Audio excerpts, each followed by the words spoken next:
نحمدہ و نصلی علی رسولہ الکریم اما بعد فاعوذ باللہ من الشیطان الرجیم بسم اللہ الرحمن الرحیم۔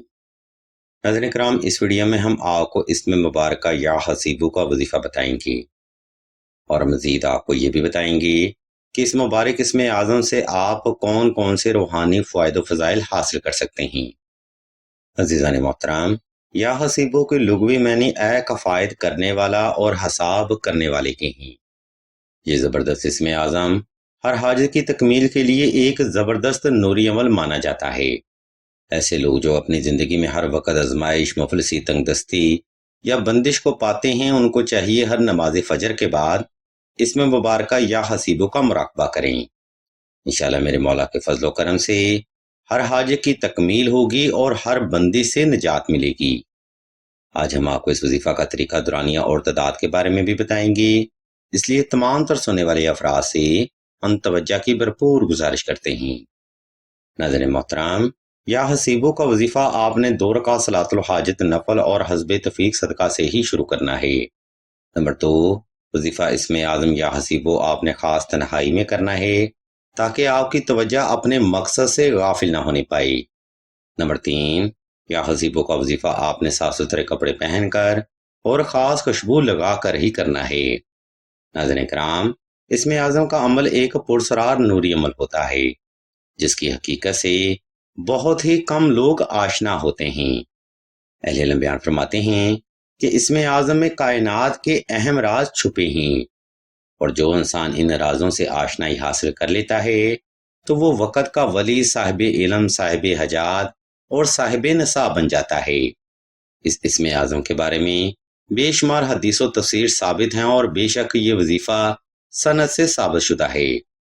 عزیزان محترم، اوپر بیان کردہ ترتیب کو فالو کرتے ہوئے آپ نے کسی بھی وقت کسی بھی مقام پر تنہائی کا خاص انتظام کر لینا ہے۔ اس کے بعد آپ نے نوافل ادا کر کے جائے نماز پر آلتی پالتی کی حالت میں بیٹھ جانا ہے اور اسم اللہ کو تصور کرتے ہوئے آنکھیں بند کر لینی ہیں۔ جب آپ پرسکون ہو جائیں تب آپ نے اسم یا حسیبو کا ورد دل سے کرنا ہے۔ یہ ذکر آپ نے آہستہ آہستہ، توجہ سے، یکسوئی سے اور دل کی ہر دھڑکن سے ہی کرنا ہے۔ اس عمل میں آپ نے اسم اعظم یا حسیبو کی تلاوت کم از کم 1100 بار دل سے کرنی ہے اور اپنی جائز حاجت کو ذہن میں رکھتے ہوئے یہ عمل کم از کم 14 روز تک جاری رکھنا ہے۔ اہل علم بیان فرماتے ہیں کہ یہ عمل آپ جس بھی جائز حاجت کی نیت سے کریں گے، اللہ کی ذات مبارکہ اسی نسبت سے آپ کو روحانی فیض عطا فرمائیں گی۔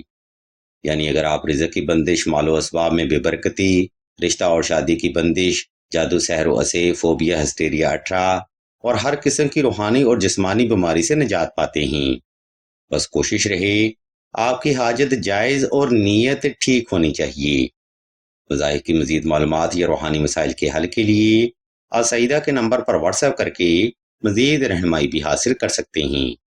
ویڈیو کے آخری حصہ میں ہم آپ کو بتاتے چلیں کہ سلسلہ اسم اعظم نے دعائے خاص کا روحانی پروگرام بھی شروع کیا ہے۔ دعا کا یہ خاص پروگرام ان بہنوں کے لیے ہے جو کہ محبت کی بندش، رشتہ کی بندش یا اولاد کی بندش کا شکار ہیں۔ اگر آپ بھی اپنی زندگی میں ایسے معاملات کا سامنا کر رہے ہیں تو بغیر دیر کیے کمنٹ سیکشن میں اپنا نام اور اپنا مسئلہ بیان کر دیں۔ سلسلہ کے بزرگ انشاءاللہ آپ کے لیے دعائیں خاص بھی کریں گے اور بہترین روحانی علاج بھی تجویز فرمائیں گے۔ ہم بھی اللہ کے حضور دعا کرتے ہیں کہ تمام مسلمانوں کو اپنے حفظ و ایمان میں رکھیں اور تمام مسلمانوں کی تمام نیک اور جائز حاجات کو صدقہ محمد و آل محمد کی نسبت سے جلد پورا فرمائیں۔ آمین ثم آمین یا رب العالمین۔